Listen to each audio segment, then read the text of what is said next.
sous le patronage du ministre d'État, ministre de l'Agriculture, des Ressources animales et halieutiques, sous la coprésidence du ministre de l'Énergie, des Mines et des Carrières et du ministre de l'Environnement, de l'Eau et de l'Assainissement, et sous le parrainage du président du conseil d'administration du secrétariat permanent des organisations non gouvernementales SPONG, l'association Solvert organise une conférence publique les 10 et 11 juillet à partir de 8h30 dans la salle suite de l'université Joseph Kizerbo. Cette rencontre se tiendra sous le thème Nexus eau, énergie, sécurité alimentaire dans un contexte de changement climatique, améliorer la résilience des communautés au Burkina Faso. Chercheurs, experts, acteurs du développement, femmes, jeunes et étudiants, votre voix compte. Des panels, des débats participatifs et constructifs sont prévus pour faire émerger les solutions concrètes d'adaptation et de résilience. Quand les idées germent, les solutions fleurissent. Solvert, reliés par la terre, unis pour demain.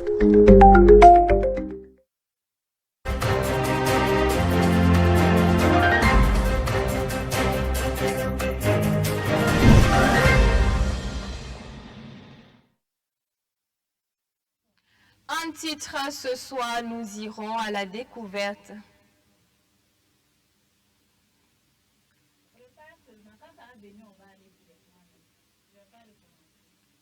Ok.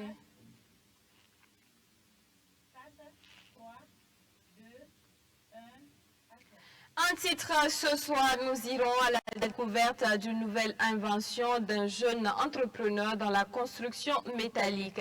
Il s'appelle Sayouba Nanziga et il a transformé un tricycle en mini-citerne arroseur, pratique pour les travaux nécessitant une certaine quantité d'eau.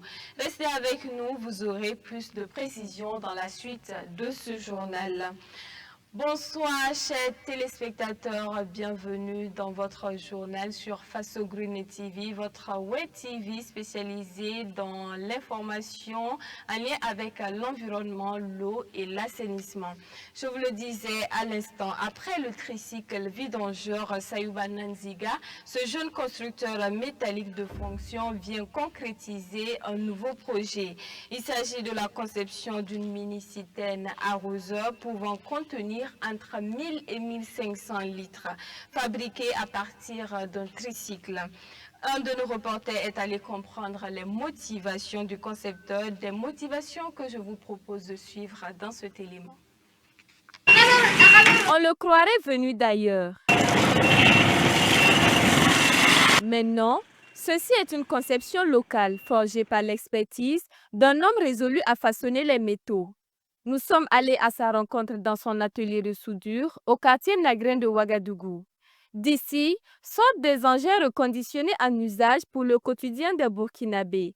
Après le tricycle vidangeur, voici la nouvelle conception de ce jeune entrepreneur, une mini-citerne arroseur. Conçue pour contenir entre 1000 et 1500 litres, elle se veut d'un usage pratique dans tous les domaines d'activité. Le mini-citerne arroseur s'est inspiré là donc. Il y en a ce qui est passé comme vidange et consort. Et c'est inspiré sur le camion. Voilà, que je trouve que c'est fait pour ceux qui ont beaucoup d'argent. Avec la vision de son excellence aussi qui parle d'un Burkina vraiment qui doit atteindre à une autonomie. J'ai pensé à tout ça. Donc, pourquoi pas nous aussi, on n'a qu'à essayer de faire certains trucs pour montrer qu'on est vraiment fier de lui. Donc, c'est ça, j'ai mis ce mini-citerne qui peuvent arroser, qui peuvent être utiles aussi dans le milieu de construction.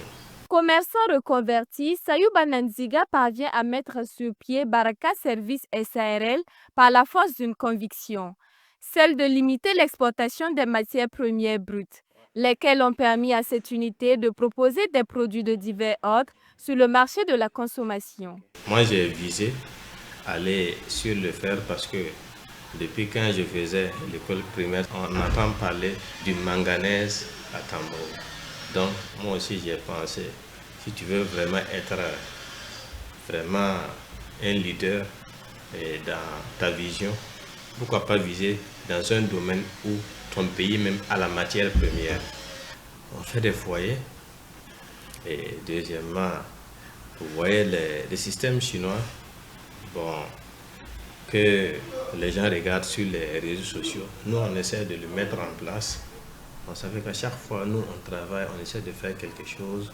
Voilà, donc ça nous fait fonctionner et ça nous donne une fierté. L'ambition de cette unité, c'est de passer au statut d'une industrie de la construction métallique. Pour ce faire, son promoteur dit être ouvert à toute forme de partenariat pour assurer l'hégémonie de ce projet.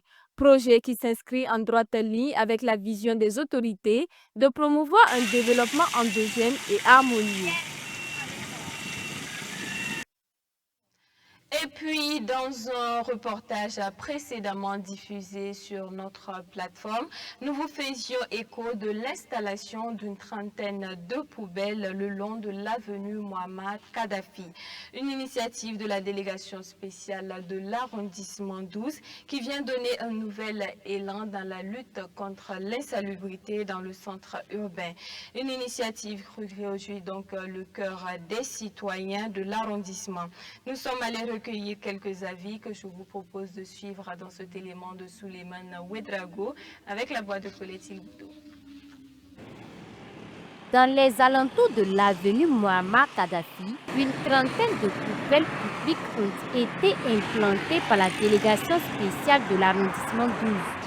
Des poubelles pour lutter ainsi contre la prolifération des déchets. Ceci donc, on pourrait croire que les cas de jet d'ordures sur la chaussée relèveraient maintenant de l'incivisme, car le nécessaire est mis à la disposition des riverains de cette circonscription afin de garder leur environnement propre. Si certains redoutent l'incivisme notoire des Ouagavillois, d'autres ont la ferme conviction qu'ils en feront un bon usage. Les poubelles sont vraiment efficaces et bien propres pour que l'environnement soit vraiment bien propre pour que les gens puissent au moins essayer de faire jeter souvent les personnes avant de passer. Ça va aider la population aussi à gérer plus le personnel, quoi. Les plantes aussi ont besoin de l'air pour respirer. Si les sachets d'eau sont jetés partout, les plantes, l'eau ne va pas bien couler sur le sol pour que les plantes puissent absorber l'eau et grandir. Cependant, quelques petits commerçants installés au bord de la voirie déploient la petitesse des poubelles. Ils estiment qu'ils auraient pu y déverser leurs déchets si elles étaient de plus grandes dimensions. Car cela ne tienne, ils disposent de sacs poubelles pour éviter que les saletés ne se distillent dans la nature. Des sacs poubelles qui sont périodiquement collectés par les services techniques de la mairie. Moi, j'ai déjà utilisé ces poubelles au moins 3 fois. Sur l'avenue Pascal Zagré et ici. Il faut que les gens arrêtent de jeter les ordures partout. Si nous prenons conscience de cela, on aura embelli notre cadre de vie. Au monument aux héros nationaux, nous retrouvons des citadins, d'autres pour faire du sport et certains pour se distraire. Animés des sentiments de satisfaction, ces derniers se sont prêtés au jeu des questions-réponses face à notre caméra. Cette initiative est à saluer, mais je préconise qu'on associe à cela des sanctions à l'encontre de ceux qui ne vont pas s'y conformer. Vraiment, sans une ligne de conduite bien définie, il y en aura toujours des gens qui vont ignorer ces poubelles. Par exemple, au support qu'on fait là, si on boit l'eau là, au lieu de jeter par terre, on met là-bas. L'implantation de ces poubelles s'inscrit dans le cadre d'un vaste programme d'assainissement initié par la délégation spéciale de l'arrondissement 12.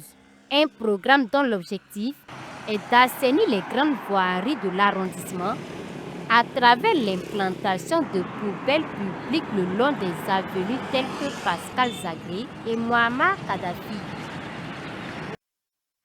Arom H basé à Ouagadougou s'impose comme une société clé dans la production d'engrais organiques. En collaboration avec les institutions publiques et privées, elle transforme les produits impropres à la consommation tels que les poissons en des fertilisants respectueux de l'environnement et adaptés aux besoins des sols burkinabés. Cette synergie entre innovation industrielle et savoir-faire agricole contribue à renforcer la durabilité et la productivité du secteur agricole. Des précisions avec Okoumieso. Au Burkina Faso, la production et l'utilisation des engrais organiques sont de plus en plus courantes, ce qui offre une alternative durable contre l'utilisation des engrais chimiques tout en améliorant les rendements agricoles. L'avantage d'utiliser les produits naturels, c'est ce que vous constatez. Vous allez voir que ici nos sols, quand on tournait, je vous ai dit que le sol ici, quand tu sèmes, tu peux faire 1 mois sans faire ton apport. Parce que le sol me met des hélices. C'est l'avantage. Parce que nous, on constate beaucoup de trucs, comment dirais, beaucoup de papillons. Voilà, il y a tellement d'éléments que quand tu pars au niveau du conventionnel, tu ne vas pas pouvoir les voir. Cette tendance se développe dans un contexte où la fertilité des sols diminue, impactant la productivité des cultures céréalières essentielles pour la sécurité alimentaire du pays. Depuis 2018, nous on utilise le compost et le bocassi. Voilà, c'est des produits naturels ici que nous-mêmes on fabrique à base des feuilles des plantes, et la cendre et puis le fumier organique. Oui, tout ce que nous produisons c'est du bio, pur bio. Les produits chimiques n'ont même pas droit à l'accès au site. C'est vrai qu'avec les produits chimiques, la quantité est beaucoup, mais nous préférons le bio. Puis c'est plus rentable et puis on peut les conserver plus longtemps que les produits chimiques. Le gouvernement burkinabé, conscient de l'importance de l'engrais organique, a décidé de valoriser les produits impropres à la consommation, saisis par la Coordination nationale de lutte contre la fraude, en partenariat avec des associations telles que Arôme H. Ces produits composés entre autres de poissons, de pommes de terre et de poulets avariés entre autres sont préalablement rendus inutilisables par une pré-transformation. Ils sont ensuite utilisés pour la fabrication d'engrais organiques. Au niveau d'Arôme H, nous on a une convention avec la DGPV parce que dans le passé, quand on saisissait les produits impropres à la consommation, on allait les brûler directement. Bon, c'était des gâchis. Donc ils ont vu que c'était des produits qui sont non seulement impropres à la consommation, mais on peut les transformer pour faire des engrais, des amendements organiques. L'entreprise Arôme H travaille également en étroite collaboration avec d'autres structures privées. Et qu'il y a d'autres même qui sont les propriétaires eux-mêmes qui ont senti que le produit a commencé à se dégrader. Eux-mêmes, ils ont appelé le ministère des Ressources animales, qu'ils ont confié et nous ont amené et nous avons pris et nous sommes en train de transformer pour produire parce que vous allez trouver que dans le poisson, peut-être il y a beaucoup d'azote, beaucoup de potassium, vous allez trouver que peut-être au niveau du riz, il y a ceci, cela. Donc l'un dans l'autre, nous prenons ces matières premières que nous les transformons, après avec nos formules, nous les mélangeons et nous faisons un engrais organique de bonne qualité. Les engrais organiques présentent des avantages pour les rendements agricoles, en particulier au Burkina Faso, où il entraîne une augmentation nette de 235 à 305 kg par hectare dans les cultures céréalières. À la différence des engrais chimiques, les engrais organiques favorisent une fertilisation durable en soutenant la vie microbienne du sol et en améliorant sa structure. Cela entraîne une augmentation de la capacité de rétention d'eau et de la santé générale du sol.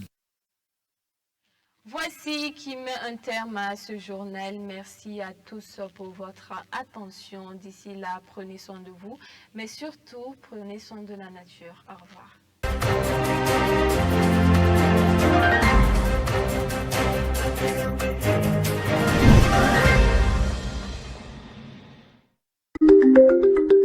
Sous le patronage du ministre d'État, ministre de l'Agriculture, des Ressources animales et halieutiques, sous la coprésidence du ministre de l'Énergie, des Mines et des Carrières et du ministre de l'Environnement, de l'Eau et de l'Assainissement, et sous le parrainage du président du conseil d'administration du secrétariat permanent des organisations non gouvernementales SPONG, l'association Solvert organise une conférence publique les 10 et 11 juillet à partir de 8h30 dans la salle sud de l'université Joseph Kizerbo. Cette rencontre se tiendra sous le thème Nexus eau, énergie, sécurité alimentaire dans un contexte de changement climatique, améliorer la résilience des communautés au Burkina Faso. Chercheurs, experts, acteurs du développement, femmes, jeunes et étudiants, votre voix compte. Des panels, des débats participatifs et constructifs sont prévus pour faire émerger les solutions concrètes d'adaptation et de résilience. Quand les idées germent, les solutions fleurissent. Sol vert, relié par la terre, unis pour demain.